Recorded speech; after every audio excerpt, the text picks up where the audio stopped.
ሰላም ጤና ይስጥልኝ የዶክተር ዮናስ ቤተሰቦች እንደምን አላችሁ? ዛሬም እንደተለመደው በአንድ ጠቃሚና አስተማሪ መረጃ ተገናኘን። ዛሬ ምነግራችሁ በተለይ ለሴቶች ነው የሚጠቅመው አንድ ፌስ ማስክ አዘገጃጀት ነው ምነግራችሁ። ፊታችሁን በጣም የምታስውቡበት ጤናማ የሆነ የሴቶችን ፊት ውበት የሚመልስ ፌስ ማስክ አለ። ዛሬ ምሰራላችሁ ይሄን ነገር ልነግራችሁ የወደድኩበት ዋነኛው ምክንያት ብዙ ጊዜ እመለከታለሁ ሴቶች በየቤታችሁ የተለያዩ ውህዶችን እያደበላለቃችሁ ፊታችሁን ስትቀቡ ፊታችሁን ለማስዋብ የተለያየ ነገር ቡና፣ ማር፣ እርድ እንደዚህ አይነት ነገሮች የተለያዩ ነገሮችን ፊታችሁን ስትቀቡ ስትሞክሩ አስተውላለሁና በተለይ እኔ አሁን ምነግራችሁ ከቴምር የሚዘጋጅ ፌስ ማስክ ነውና በጣም ለቆዳ ተስማሚ ውበታችሁን የሚመልስ ፊት ላይ ያሉ ችግሮች እነ ቡግር፣ ሽፍታ፣ ማዲያት የትኛውንም አይነት የፊት የቆዳ ችግሮች እንዲቀንስ የሚያደርግና ለስላሳ ጤናማ ውበት እንዲኖራችሁ የሚያደርግ ፌስ ማስክ ነው። እስቲ ይሄ ፌስ ማስክ እንዴት ይዘጋጃል? ጠቀሜታው ምን ያህል ነው? መቼ እንጠቀመው? በአጠቃላይ ከዚህ የቴምር ፌስ ማስክ ጋር ተያይዞ ያሉ መሰረታዊ ሐሳቦችን እነግራችኋለሁ ማለት ነው። አብራችሁን ቆዩ። ለቻናሌ አዲስ ከሆናችሁ ሰብስክራይብ አድርጋችሁ ቤተሰብ ሁኑ። ይሄን መረጃም ላይክ፣ ሼር እያደረጋችሁ በርካቶች ጋር እንዲደርስ እንዲማሩበት እንድታደርጉ በክብር እየጠየቅኩ በቀጥታ ወደ ሐሳባችን እንግባ። በነገራችን ላይ ቴምር ለጤና ለሰውነት በጣም ጠቃሚ አስፈላጊ ከሆኑ ምግቦች አንደኛው ነው። በተለይ ቴምርን ዛሬ ከቆዳ ጋር ብቻ አያይዘን ነው የምናየው። በተለይ ቴምር ለቆዳ ተመራጭ የሚሆነው በውስጡ ቫይታሚን ቢ5 ስላለ ነው። ይሄ ቴምር ውስጥ የምናገኘው ቫይታሚን ቢ5 በተለይ ለቆዳ ድርቀት ይሄ ለመከላከል ቆዳችን ለስላሳ እንዲሆን ተፈጥሮአዊ ከለሩን ወዙን የጠበቀ ቆዳ እንዲኖረን በዚህ በቴምር ውስጥ የምናገኘው ቫይታሚን ቢ5 ትልቅ ጠቀሜታ አለው። በነገራችን ላይ አብዛኞቹ አሁን ይሄ የፊት ማለስለሻ ቅባቶች ተመርተው የሚሸጡ በየገበያው ላይ የሚሸጡ የፊት ማለስለሻ እንክብካቤ ማድረጊያ ቅባቶች ውስጥ ይሄ ቫይታሚን ቢ5 እናገኝበታለን ወይም ከቴምር የሚገኘው ማለት ነው። ስለዚህ እኛ በፋብሪካ ፕሮሰስድ ተደርጎ የወጣ የፋብሪካ ውጤትን ሳይሆን በቤታችን አዘጋጅተን የምንጠቀመው በጣም አስደናቂ የቴምር ፌስ ማስክ አዘገጃጀትን እንመለከታለን።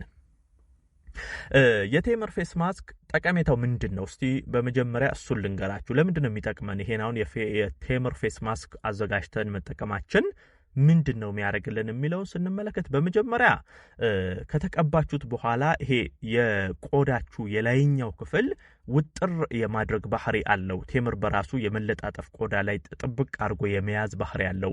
ይሄ ከምንም በላይ የሚረዳችሁ ለምንድነው የመሸብሸብ አደጋ ውስጥ እንዳይገባ ቆዳችሁ ወይንም ደግሞ ቆዳ እንዳይሸበሸብ የወጣትነት መልካችሁን ይዛችሁ ውጥር ያለ ጠንካራ ጤናማ ቆዳ ይዛችሁ እንድትቆዩ የማድረግ ባህሪ አለው። ሌላው ደግሞ እንደነገርኳችሁ የቆዳ ድርቀትን በከፍተኛ ሁኔታ ይከላከላል። ምክንያቱም የፊት ቅባታችሁ እንዲመነጭ ያደርጋል። ፊታችሁ ድርቅ ያለ ቆዳ እንዳይሆንባችሁ ይሄ ነፃ ያለ ግርጥት ያለ አይነት ቆዳ እንዳይሆን ወዙን የማምጣትም ባህሪ በጣም በከፍተኛ ሁኔታ ቴምር አለው። ሌላው የቴምር ትልቁ ጠቀሜታ የቆዳ ቀዳዳ ላይ ያሉ የሞቱ ህዋሳቶች እንዲወገዱና በአዲስ እንዲተኩ ያደርጋል። ይሄ በተለይ በርካታ አሁን ቆዳችን ላይ የምናያቸው ችግሮች የሚፈጠሩበት አንደኛው ምክንያት ይሄ ነው። የሞቱ ህዋሳቶች በጊዜ ከቆዳ ቀዳዳ ላይ መወገድ ካልቻሉና እዛው የቆዳ ቀዳዳ ላይ የተጣበቁ ከቀሩ የተለያዩ ባክቴሪያዎች እዛ እንዲራቡ ያደርጋል። ይሄ በተለይ ቡግር፣ ነጠብጣብ ነገሮች በቆዳችሁ ላይ ይሄ የቆዳን ውበት የሚያባርሩ አይነት ነገሮች እንዲፈጠርባቸው ያደርጋል። ታዲያ ቴምር ይሄ አሁን የምናዘጋጀውን ፌስ ማስክ ስትጠቀሙ የሞቱ ሴሎች ከቆዳ ቀዳዳ ላይ በተገቢ ሁኔታ እንዲወገድ በማድረግ ይሄ ከቡግር፣ ከነጠብጣቦች፣ ከሽፍታ ከእንዲህ ጋር ተያይዞ የሚፈጠር ችግርን በከፍተኛ ሁኔታ ይከላከላል።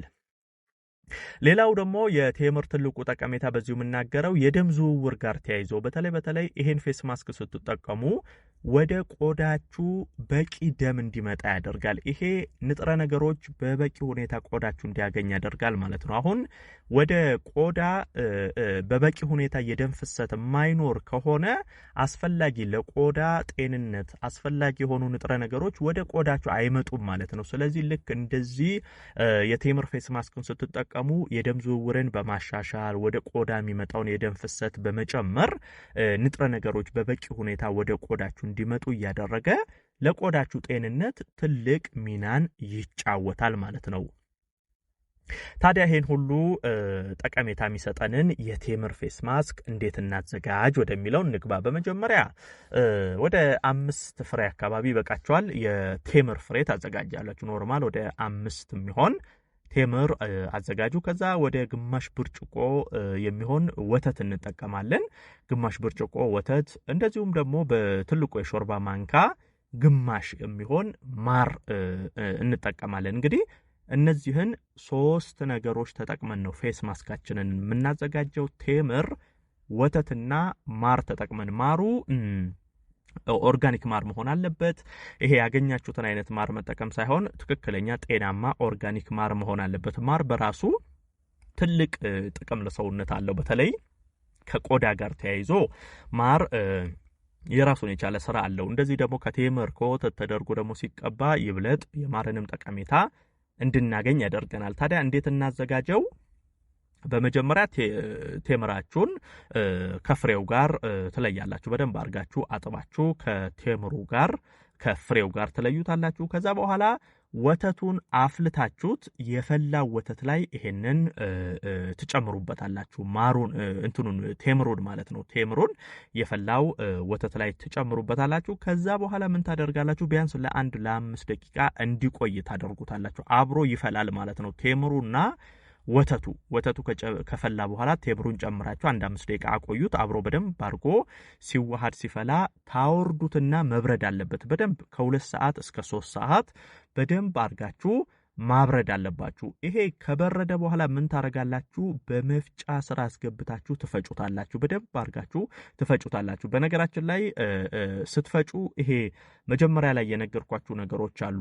ቴምር በባህሪው ቆዳ ላይ የመጠባበቅ የመለጣጠፍ ባህሪ አለው። ይሄ ቆዳችን እንዳይሸበሸብ ይረዳናል ብያችኋለሁ።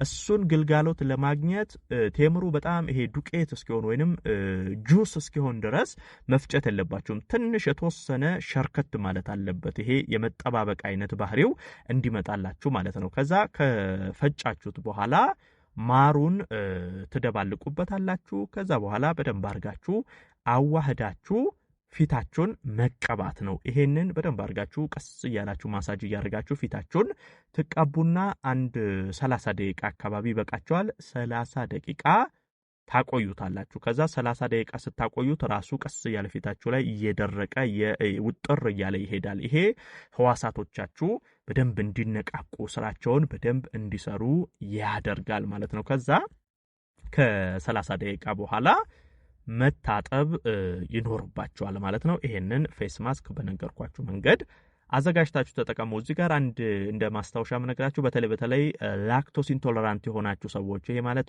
ወተት የማይስማማችሁ፣ ከዚህ በፊት ስለ ላክቶስ ኢንቶለራንት የሆኑ ሰዎች ቪዲዮ ሰርቼ ነበር። ይሄ ወተት ስትጠጡ የሚነፋችሁ፣ የሚያቅለሸልሻችሁ፣ አለርጂ የሚያመጣባችሁ ወተት የማይስማማችሁ ሰዎች፣ እንደዛ ከሆናችሁ ይሄንን ፌስ ማስክ መጠቀም የለባችሁም። ወይንም ሞክራችሁት የማይስማማችሁ ከሆነ ማቆም አለባችሁ። ብዙ ጊዜ ወተት የማይስማማቸው ላክቶስ የሆኑ ሰዎች እንደዚህ አይነት ነገር ላይስማማቸው ስለሚችል ወተት ካልተስማማችሁ እሱን ማቆም አለባችሁ። የሚስማማችሁ ግን ይሄን ፌስ ማስክ ብትጠቀሙ በውበታችሁ ላይ በቆዳችሁ ላይ ትልቅ ለውጥ ማምጣት ትችላላችሁ ማለት ነው። ይሄን መረጃ ላይክ ሼር አድርጋችሁ ለሌሎችም አጋሩ። ለቤት አዲስ የሆናችሁም ቻናሌን ሰብስክራይብ እያደረጋችሁ ቤተሰብ ሁኑ። የዛሬን በዚሁ አበቃው።